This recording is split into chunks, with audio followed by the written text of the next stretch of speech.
ฝากเจ้าขอบคุญขอบคุณทางผู้ใหญ่ใจบุญเนาะหรือว่าทางแม่อยู่ต่างประเทศเพิ่นบ่ได้ประสงค์ออกนามทางแม่เพิ่นก็ถามมาอยู่พี่น้องเมื่อวานนี่เนาะขอบใจเด้อพ่อแม่เอ้ยขอให้แม่ประสบความสำเร็จเด้อเฮ็ดหยังก็ได้ขอให้แม่อยู่ดีมีแห้งเด้อเนาะสิให้แล้วบัดนี้เป็นจังได๋ล่ะพี่น้องเอ้ยทางน้องเพิ่นก็ตื่นตันใจเนาะ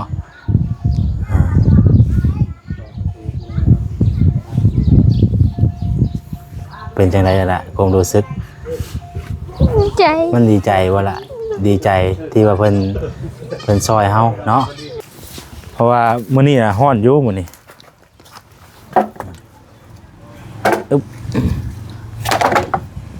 เก็บปัดกวดบ่โทคักปานยังบัดนี้เอาไว้แนบอย่างดีเลยเนาะพี่น้องเอ้ยก็ถือว่าแบบโอเคเนาะ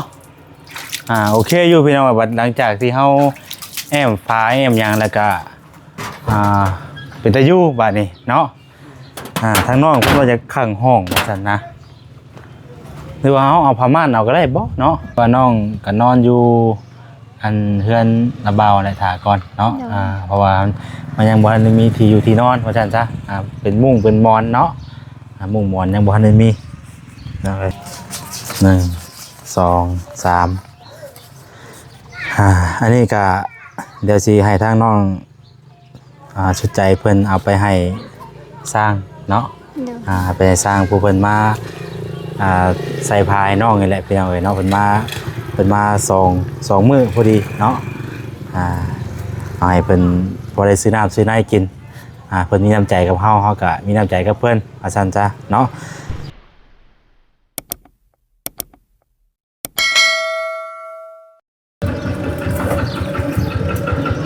พี่น้องเอ้ยเปิดภาพมามื้อนี้ก็อยู่ที่หน้าบ้านเฮือนซานของทางน้องใจหรือว่าน้องชุดใจเด้อพี่น้องเด้อเขียวทุ่มบัดนี้เนาะปาติโทคักแล้วบาดนี้พี่น้องเอ้ยคักแล้วบาดนี้พี่น้องเอ้ยเนาะ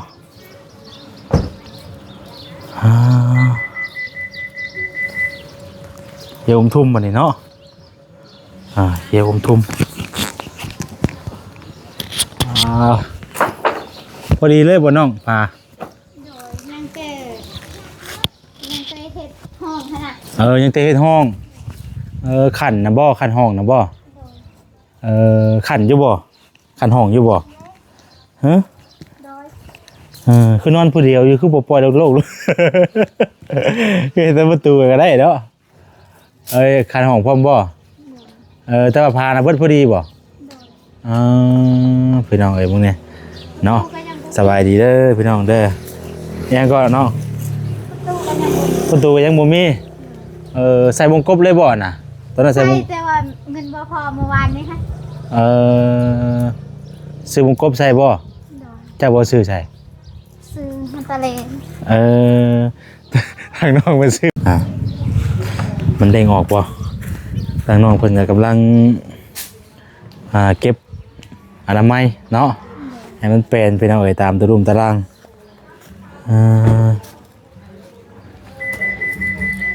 ใส่ผ้าเข้าไปแล้วก็ห่วยเอาท่าได้บัดนี้เนาะคือได้บัดนี้ประเทศแรกของบ่ได้น้องอันนี้นะมื้อนี้แหละเฮ็ดไปแล้วมื้อนี้เลยบ่ใส่ไม้บ่เอาให้แรกมื้อนี้เลย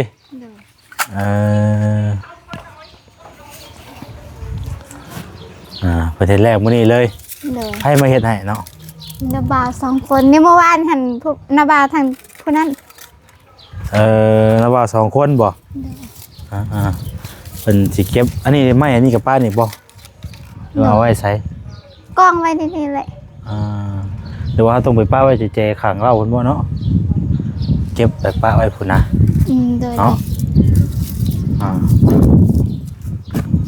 เพราะว่านี่มัน มันก็อยากเป็นไม้โครงคดีอันนี้มันเป็นชานบ่น้องหรือว่าอะไรนี่ โดย อ่าเป็นชานพี่น้องเอ้ยมีแต่เฮาจะได้จังเก็บไปป้าให้เพิ่นก็ได้ไ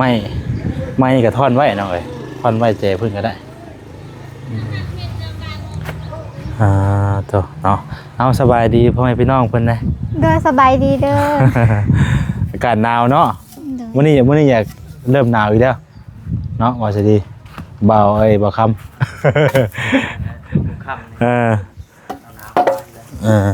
ช่วงเพราะว่ามื้อนี้น่ะร้อนอยู่มื้อนี้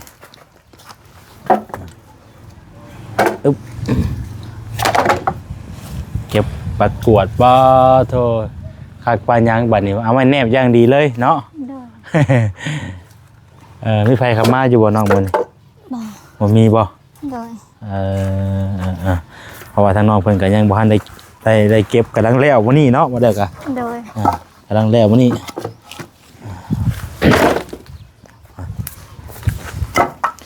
เอาไว้พื้นตัวนี้พื้นเหียงก็ได้เลยเนาะถือว่า2มื้อพุ่นประเทศกันเนาะ โดย ยังซะนี่ตายยัง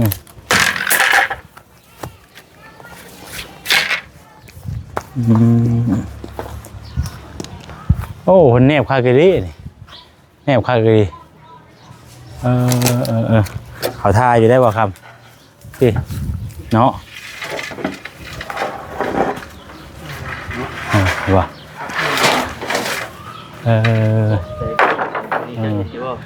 มีน้ำใจเลย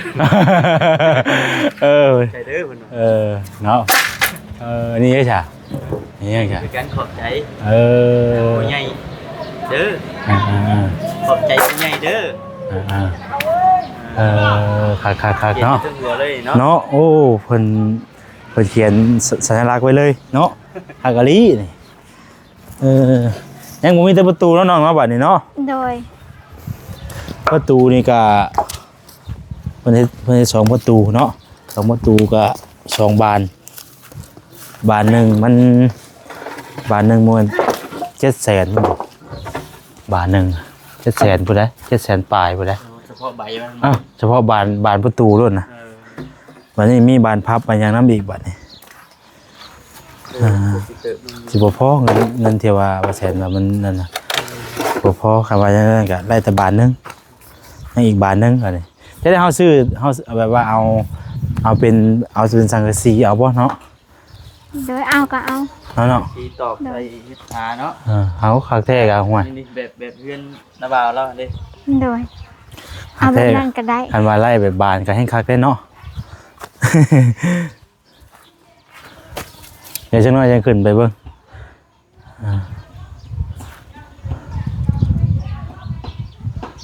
เพราะว่ายังถ้าได้จะต้องชื่อนี่นะวงกลม วงกลมเนี่ย โดย 350,000 350,000ตัวอันนี้2ประตูเลยพี่น้องเอ้ยเนาะ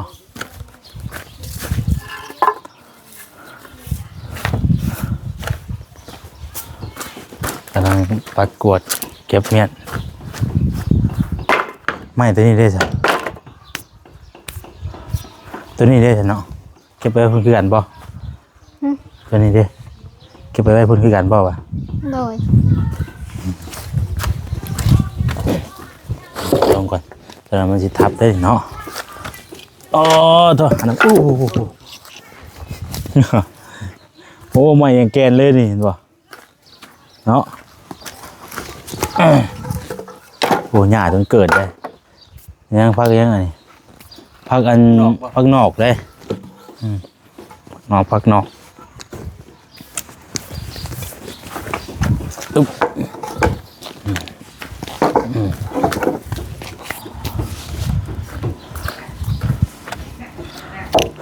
มีขาดกวดเนาะขาดกวดเลยนี่เลยสะเป็นไงตัดไปบอกครับ แม่น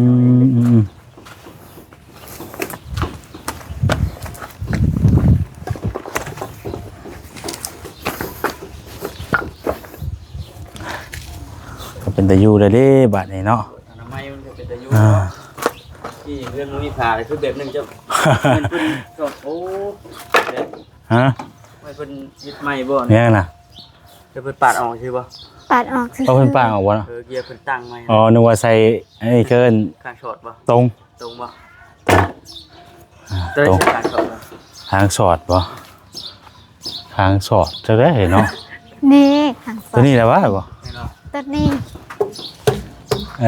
อันเด้หาทางนอกนะมึง เอา นะ คนนี้พูด ทางนอกไปฮู้มาได้เก็บแล้วก็เก็บให้มันเบิดพี่น้องเอ้ยเนาะเบิดเลยโอ้ใบจนหลอกวะโอ้มีคราบงูด้วยฮะเนาะ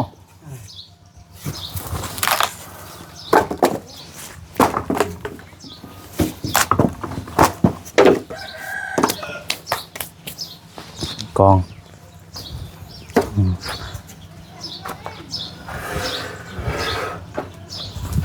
เอาไว้พี่ว่าเนาะหรือว่าใด เดี๋ยวเราเฮ็ดเองก็ได้ เอาซอยกันได้เนาะ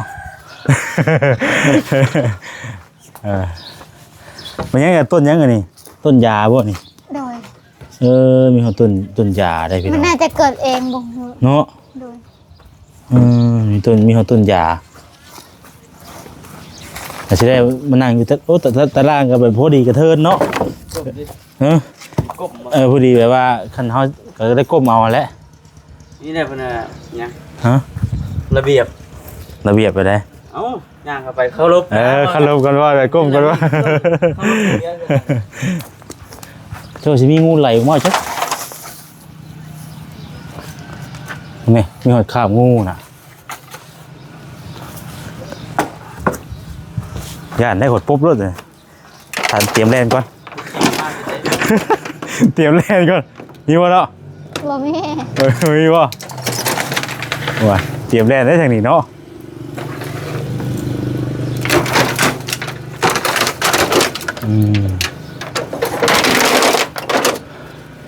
ปิดรายการแบบเทได้บ้าง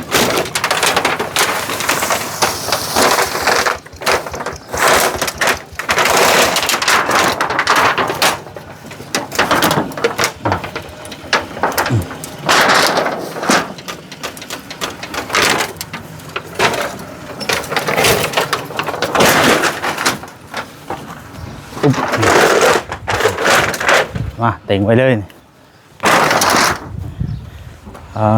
ตัวใครที่เป็นระเบียบแล้วพี่น้องไอ้บ้านนี่เนาะเพราะฉะนั้นว่าหลังไพ่พิงอยู่ได้เนาะ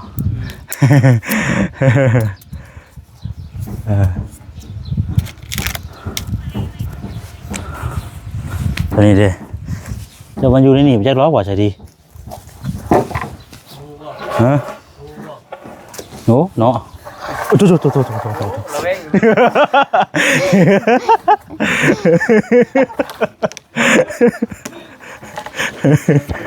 โอ้จู่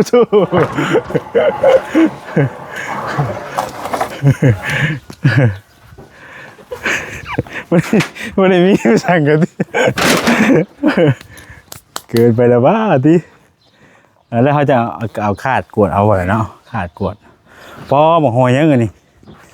เนี่ย ได้ป่ะ หอยยังอยู่ไหนนี่บ่หอยทาดบ่คือหอยปังบ่หอยยังจะวะ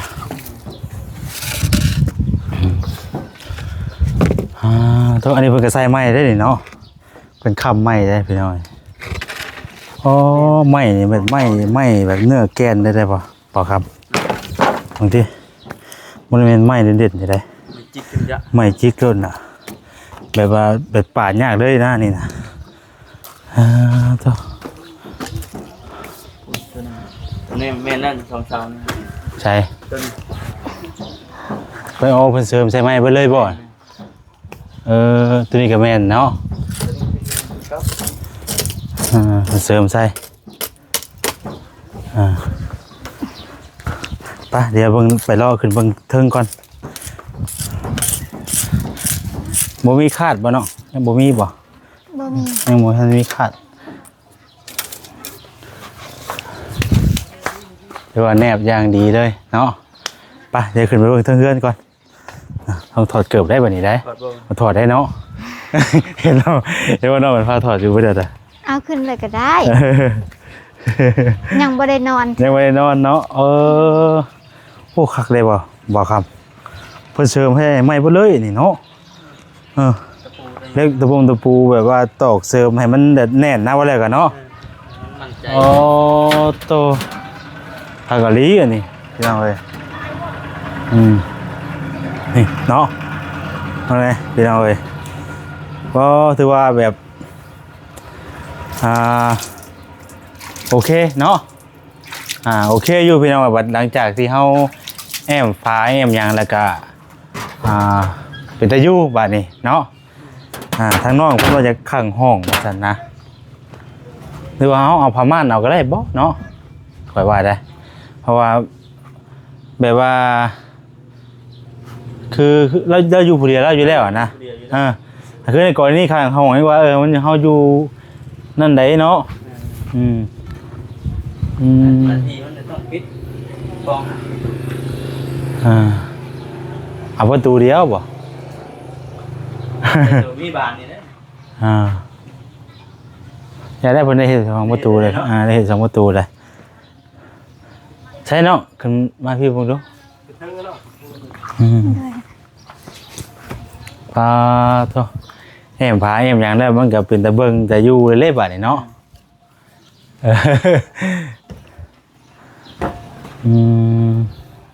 ครั้งแรกวันนี้เนาะน้อง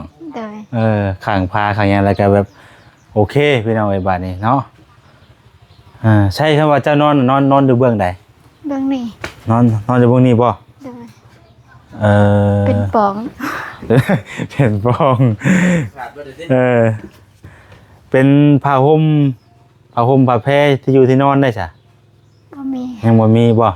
เอาจะนอนจุมื้อนี้จะนอนในใดจ้ะนอนแบบก็มีพ่อปู่หั่นแหละแต่ว่ามันเก่าว่าซั่นซะเนาะโดยเจ้าสินอนกับไผนี่น่ะนอนกับน้องเลยกับน้องบ่โดยน้องใช้น้องลูกระบ่าวฮะน้องพาน่ะบ่โดยโอ้สินอนกับน้องพาโดยนอน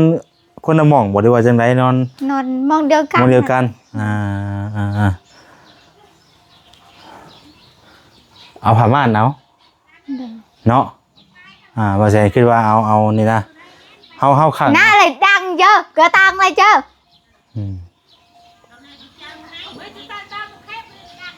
ได้เนี่ยจะตังก็มียังนอกบาทเลยออกมาเลยอย่างนอกบาทเลยอะไรจะรู้เจ้าเนาะเป็นมาจากไหนก่อนอ่ะบ่มียัง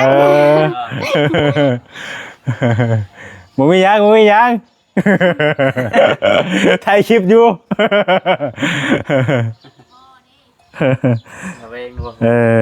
เฮ้ยพี่เท่ากันหักแล้วงามแล้วเพิ่นว่างามแล้วเพิ่นว่าคืองามเนาะโอเคเลยเฮาแนมเพิ่นว่าบัดนี้ใช่น้องอันอาจจะคนก่อนที่ว่ามาเฮ็ดน่ะ3 คนเมื่อวานเนี่ย3 คนมื้อนี้2 คนว่านี่3โดยมื้อนี้2 คนโดยเป็นจักมื้อเด้อ2 มื้อนี่เจ้าหาเพิ่นบ่หรือว่าในใดอันนี้นะ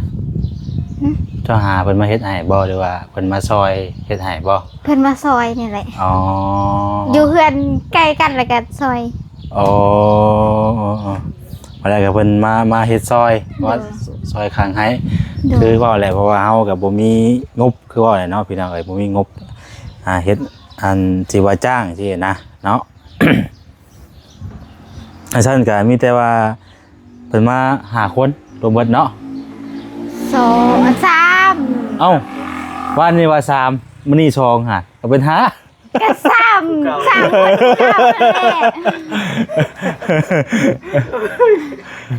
ฉันบ่จ้ะโดย เข้าใจผิดแล้วว่าซั่นเนาะ ให้ทั้งน้องเพิ่นงง ได้เห็นน้องเพิ่นอยู่บ่ถ่ายคลิปนะบ่มีแต่ว่าบ่สิท่านก็มีแต่สิเอาเงินให้เพิ่นน้ำใจเสียนั่นเนาะเฮาก็บ่คันเว้าเรื่องจ้างมันก็แพงไปอีกแบบนึงเนาะอันนี้เขาเว้าเรื่องแบบว่าเฮาคิดเห็นเพิ่นว่าซั่นซะเนาะก็สิเอาเงินให้หั่นพี่น้องเอ้ยพอดีตอนแรกก็2คนบ่สรุปได้2คนคือ3คนเนาะ 3 คนทางเมื่อวาน 3คนทั้งหมู่บ้าน ถ้านับมื้อนี้ก็2 คน วันนี้2คนวันนี้3วันนี้คนหนึง โดยเพราะว่าเมื่อวานมื้อนี้หันคนหนึงหันบ่ได้เฮ็ด มื้อนี้น่ะมาบ่ครบมื้อนี้ โดย มาครบคน น้องคิดว่าคำว่าเฮาเอาให้เพิ่นนี่สิให้เท่าใด จักแม่ ว่าให้เพิ่นผู้ละ 200,000 เนาะ ดีคือกัน เนาะ โดย ให้ว่าเพราะว่าเฮาบ่ได้แบบว่าเอาเรื่องบนจ้างเด้เนาะก็ให้ว่า น้ำใจ น้ำใจเฮาแต่ว่าเฮาบ่นั่นเพิ่นที่นะใช้เพิ่นอยู่ไส คนหนึงอยู่พุ่นคนหนึงอยู่พุ่นคนหนึงอยู่นี่ พี่ตาให้เจ้าเอาไปให้เพิ่นเด้อ โดย ฝากไว้ให้ทางน้องเพิ่นเอาไปให้ก็ได้ มันนอกพี่เงินเก่ง เนาะทางใดบ่ครับ นี่แหละ นี่บ่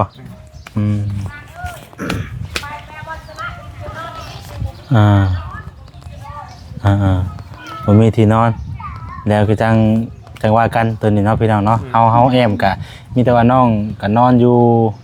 อันเฮือนระเบาแหละท่าก่อนเนาะเพราะว่ามันยังบ่ทันได้มีที่อยู่ที่นอนว่าซั่นซะเป็นมุ้งเป็นหมอนเนาะมุ้งหมอนยังบ่ทันได้มีเนาะ3 คนรวมเบิดเนาะ โดย 3 คนดูเบิ่งก่อนเด้อ1 2 3 3เนาะ 1 2 3อันนี้ก็เดี๋ยวสิให้ทางน้องชุดใจเพิ่นเอาไปให้สร้างเนาะ โดย ไปสร้างผู้เพิ่นมาใส่พายน้องนี่แหละพี่น้องเอ้ยเนาะเพิ่นมา2มื้อพอดีเนาะเอาให้เพิ่นบ่ได้ซื้อน้ำซื้อน้ำกินเพิ่นมีน้ำใจกับเฮาก็มีน้ำใจกับเพิ่นว่าซั่นจ้ะเนาะเพราะว่าเรื่องค่าจ้างก็คือว่าเรื่องจ้างมันก็จะควรสิเอา ก็สิแพงอยู่ น้องอันนี้เอาไปให้ ขอบใจเด้อ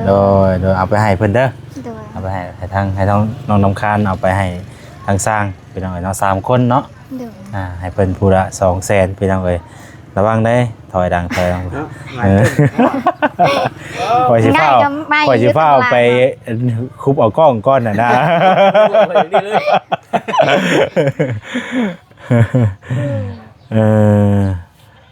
เอาพี่น้องเอ้ยดีใจนำทางน้องเพิ่นยังแต่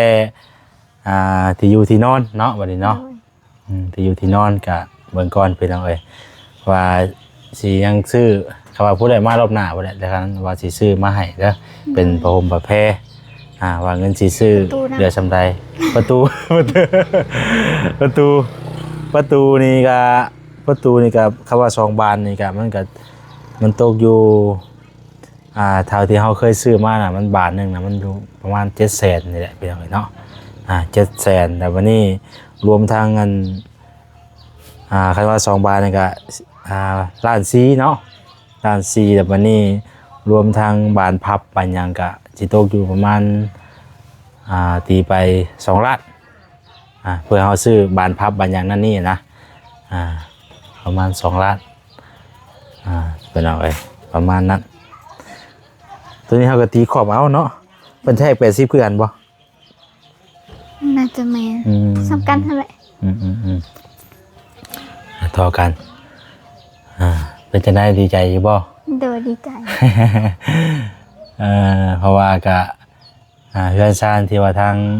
พ่อแม่เพิ่นเคยเฮ็ดไว้เนาะ โดย มันก็ผ่านไปหลายปีมันก็เปลี่ยนผ่ามันก็ผุพังเนาะผุพังเบิดแหละพี่น้องเอ้ยทางผู้รักผู้ใหญ่เพิ่นซ่อมแซมให้ถือว่ามีผ้ามีหยังข้างในและบาดนี้เอาใส่ประตูก็มีที่อยู่ที่นอนก็ถือว่านอนไล่บาดนี้เนาะ โดย ครั้งแรก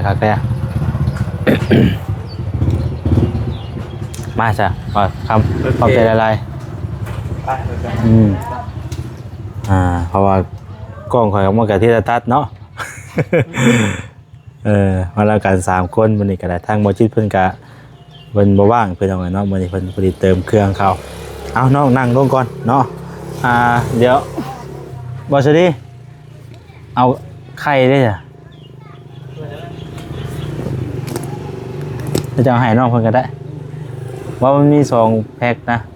เพราะว่าแพ็คนึงมันเป็นของวาซาบินะมีแต่จะให้ทางน้องสุดใจเนาะขอบคุณทางผู้รักผู้ใหญ่พี่น้องที่ว่าเพิ่นซื้อผมซื้อผ้าเนาะมาให้เฮานี่แหละพี่น้องได้แอมได้ใส่จนพ่อเนาะแต่ว่าตัวนี้ก็ว่าใส่นั่นเอาซื้อเพิ่นว่าเพิ่นผ้าบ้านเฮาสิเอิ้นผ้าหยังนะผ้าคั่งบ่คือผ้ากั้งนี่แหละ เพราะว่านี่แหละเนาะใส่ผ้าม่านเอาเนาะผ้าม่านพี่น้องเอ้ยมันก็มีอยู่เฮาใส่ยาว2 ห้องนี่เลยก็ได้หรือว่าจัก2 พื้นผ้าอัน2 พื้นก็ถือว่านั่นแหละพี่น้องเอ้ยคันแบบว่าขังห้องก็คันคือในกรณีเฮามีครอบมีครัวแล้วก็จังขังก็ได้ตัวน่ะ นี่เฮามีประตูเลยเด้เฮ็ดประตูเรียบร้อยแล้วก็โอเคแล้วปลอดภัยแล้วบัดนี้พี่น้องเอ้ยถือว่าเพิ่นเสริมให้ใหม่เบิดเนาะน้องเนาะเนี่ยเด้อพักแม่บัดนี้มีแต่ฝากเจ้าขอบคุณทางผู้ใหญ่ใจบุญเนาะหรือว่าทางแม่อยู่ต่างประเทศเพิ่นบ่ได้ประสงค์ออกนามทางแม่เพิ่นก็ถามมาอยู่พี่น้องเมื่อวานนี่เนาะขอบใจเด้อพ่อแม่เอ้ยขอให้แม่ประสบความสำเร็จเด้อเฮ็ดหยังก็ได้ขอให้แม่อยู่ดีมีแห้งเด้อเนาะสิให้แล้วบัดนี้เป็นจังได๋ล่ะพี่น้องเอ้ยทางน้องเพิ่นก็ตื่นตันใจเนาะ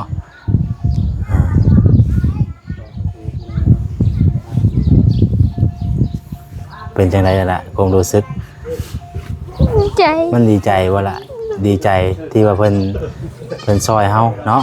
ที่ว่าเพิ่นคิดเห็นเฮาเนาะ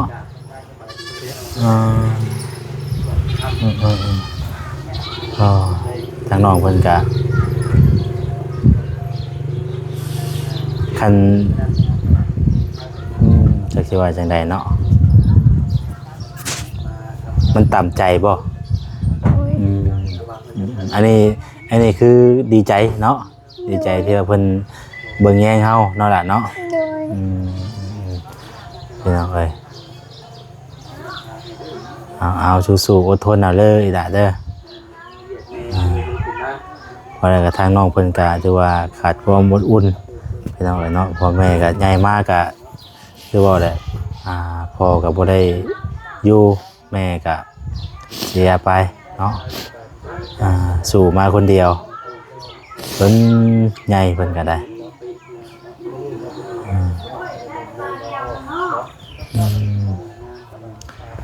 มีแต่อดทนสู้ๆหลายๆเนาะ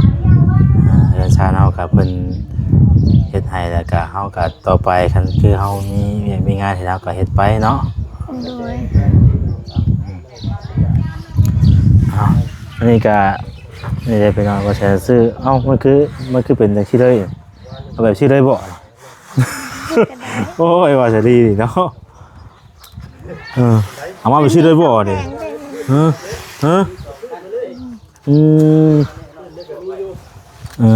เนาะซ่อนกันมาไปชิโรดเนาะซื้อไข่มาต้อนทั้งน้องเพิ่นพี่น้องพอได้ต้มหรือว่าทอดเฮ็ดอะไรก็แล้วแต่เนาะสิทอดสิกั่วก็ได้พี่น้องเอ้ยเนาะได้บ่เนาะ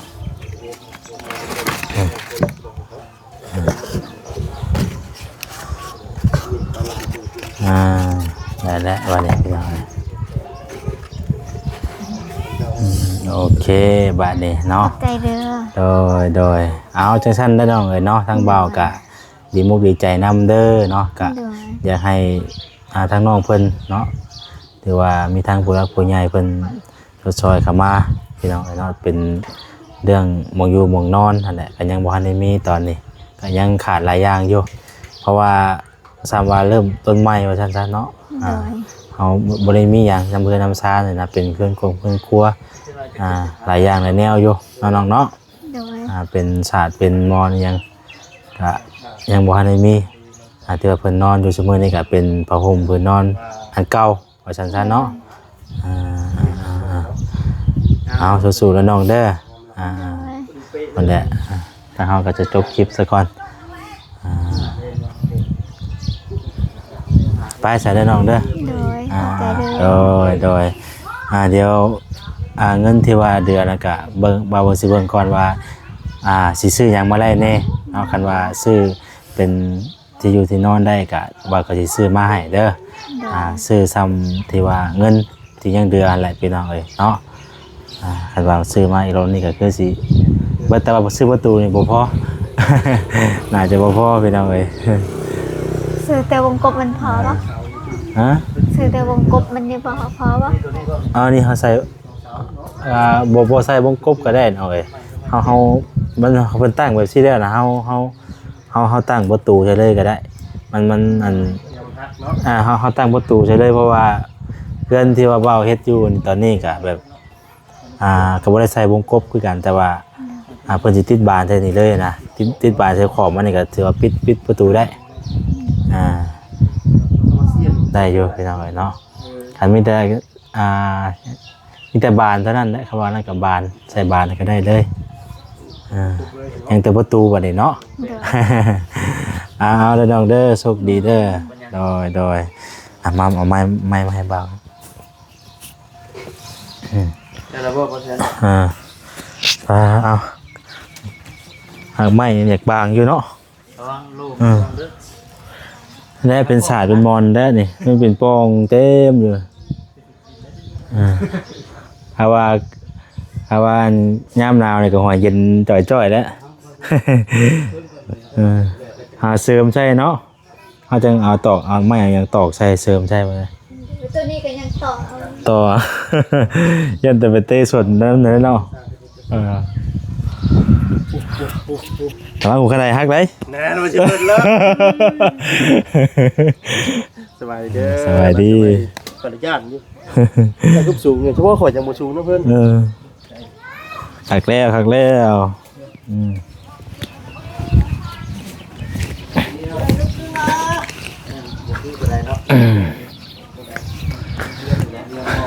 พี่น้องเนาะประมาณนี้เด้อพี่น้องเนาะเพิ่นก็ใส่ผ้าเป็นที่เรียบร้อยแล้วนี่ประมาณนี้เนาะเขียวงุ้งๆเลยเนาะเรียบร้อยนี่จะเป็นทางเทิงหัวนอนพี่น้องทางเทิงหัวนอนเนาะเพิ่นก็ถือว่าแอมดีอยู่เนาะทางสร้างเพิ่นก็มีตัวหนังสือใช่ป่ะนี่พี่น้องอันนี้เนาะ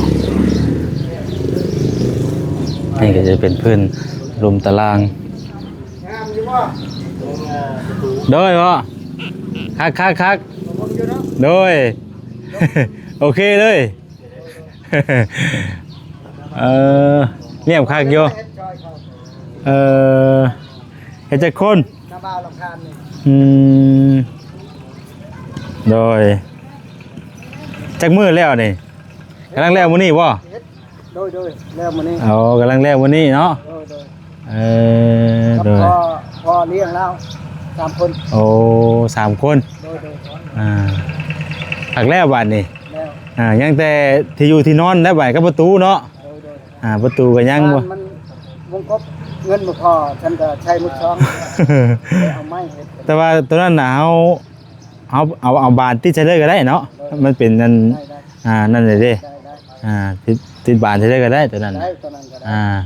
2 บานพี่น้องเอ้ยบานนึงก็ประมาณเท่าไหร่เนาะ ประมาณ ชื่อเอาสังกะสี ใบซี่ก็ได้แต่ว่าเนาะนี่สังกะสีแบบนี้ แล้วก็เฮ็ดใช้ เอานี่เฮ็ดอันนี้ ครับสังกะสีกับมันไม้นิ้วเนาะ โดย มันก็โอเคแล้วพี่น้องเอ้ย ได้เรื่องแล้วนะ พอได้ปิดนั่นน่ะนะเนาะ โดยเวลาเรานี่เลยครับปิดไว้ แล้วพอได้ล็อกอย่างไว้เนาะ โดยเรานี่ไปหันไปนี่ก็ล็อกเมียน ชาวบ้านนั่นก็เอาสังกะสี2แผ่นกับไม้นิ้วมัดหนึงหรือว่า2มัดเนาะ โดย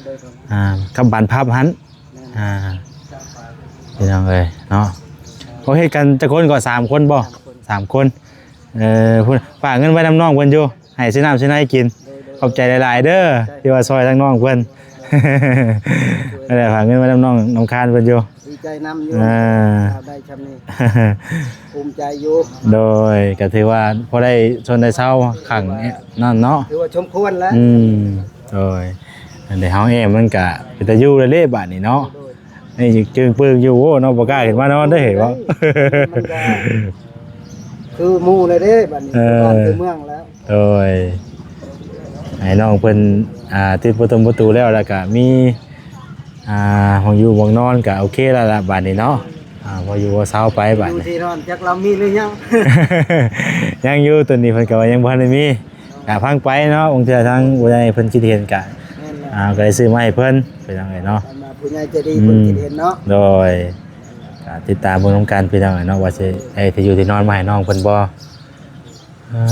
พอดีเลยเนาะผ่ากระตาดกันเนาะ 15แผ่นแล้ว 15แผ่น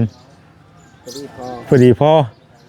บ่เสร็จบ่เดือเลยเนาะ บ่ใช่เลย โอ้ยปรับเลย ปรับเลย บ่เสร็จบ่เดืออย่างเด้ยบ่ดีเลย พอดี คือห้องก็เฮาบ่คันก็ได้คือว่ากับน้องเพิ่นเมื่อกี้นี่มีแต่ว่าเฮา ก็ได้ ถ้าว่าเฮาอยากนั่นก็มีแต่ใส่ เรา ผ้า ซื้อผ้ากัง ผ้ากางเอาเนาะผ้าม่านนั่นน่ะมันจะมีอยู่เนาะในตลาดก็เจ้าผ้าม่านน่ะก็โอเคมันจะกว้างสินะอันนั้นกรณีเรามีครอบครัวยังอีกแบบนึงมันบ่แหละเนาะเฮาจังคันเนาะอันนี้เราก็อยู่กับน้องกับนงก็อยู่ไปก่อนมันจะกว้างสินะมันจะโล่งเฮาเนาะ มีพายุแล้วก็คนเดียวแล้วเลยคือมานึงเขาอยู่บนอื่นมาแล้วไปมัน เลย เดี๋ยวลาวคนนั้น อ่า เอาลูกเอาครัวกับครัวลาวเลยขนาดนี้แล้ว น้องเขาก็ แล้ววันนี้นะมา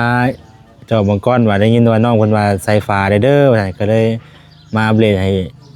ผู้ใหญ่ประธานผู้ใหญ่เพิ่นเบิ่งก่อนหรือว่าคักแล้วละบัดนี้มีแต่เฮาเมียนตะลุมตะล่างปัดกวดแล้วก็โอเคแล้วเนาะไม่เลยก็มันเป็น เลย ขึ้นได้จะไม่ได้พัดขึ้นได้บ่มาบ่ ฮะ พัดขึ้นได้บัด ต้องได้ขึ้นใหม่อีกบ่นี่ ขึ้นแล้ว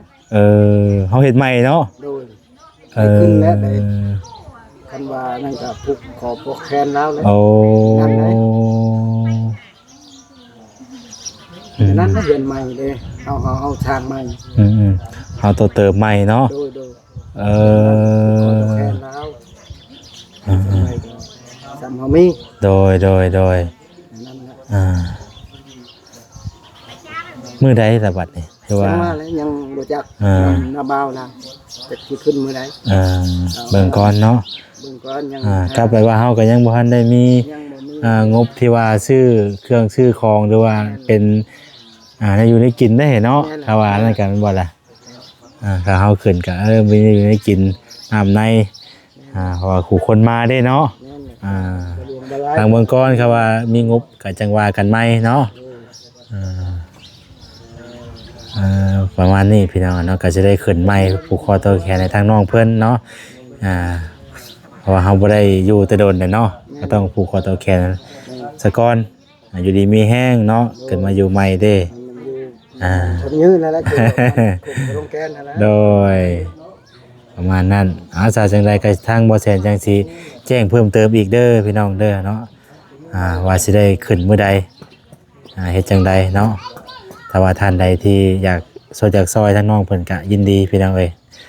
ขึ้นเดินขึ้นศาลใหม่เนาะหรือว่าซอยเป็นคุมอยู่คุมกินบ่หรือว่าเป็นหน้าเป็นในเนาะอหยังก็ว่าไปพี่น้องเอ้ยก็ยินดีเด้อพี่น้องเด้อเป็นประพงประแพเนาะก็ยังบ่ทันได้มีทางน้องเพิ่นก็ยังบ่ทันได้ครบว่าซั่นซะเนาะ เอาติดตามบนน้ำกันไหมพี่น้องเอ้ยเดี๋ยวจังใดก็ทางบ่แซนจังสิแจ้งเพิ่มเติมอีกทีหนึงเด้อพี่น้องเด้อเนาะแล้วก็ขอบคุณทางผู้รักผู้ใหญ่เพิ่นหลายๆที่สดซอยซื้อผ้ากระทงกระจาดมาให้ทางน้องลำคาญพี่น้องเอ้ยเนาะทางผู้ใหญ่เพิ่นก็บ่ได้ออกสื่อออกเสียงหรือว่าประสงค์ออกนามเนาะเป็นแม่ใจดีอยู่ทางต่างประเทศพี่น้องเอ้ยเพิ่นบ่ได้ประสงค์ออกนามให้ทางบ่แซนเป็นสะพานบุญให้ซื้อผ้ากระจาดมาให้ทางน้องลำคาญพี่น้องเอ้ยเนาะก็ถือว่าทางสร้างเพิ่นได้แอมเป็นที่เรียบร้อยแล้วบัดนี้เนาะถ้าว่ามื้อใดสิขึ้นศาลเพิ่นใหม่ก็ทางเฮาสิมาอัปเดตหรือว่ามาแจ้งพี่น้องเพิ่มเติมอีกเด้อพี่น้องเด้อเนาะเอาลำลาไปก่อนพี่น้องเอ้ยเนาะอยู่ดีมีแฮงบ่สุขสุขคนเด้อพี่น้องเด้อสบายดีพี่น้องเอ้ย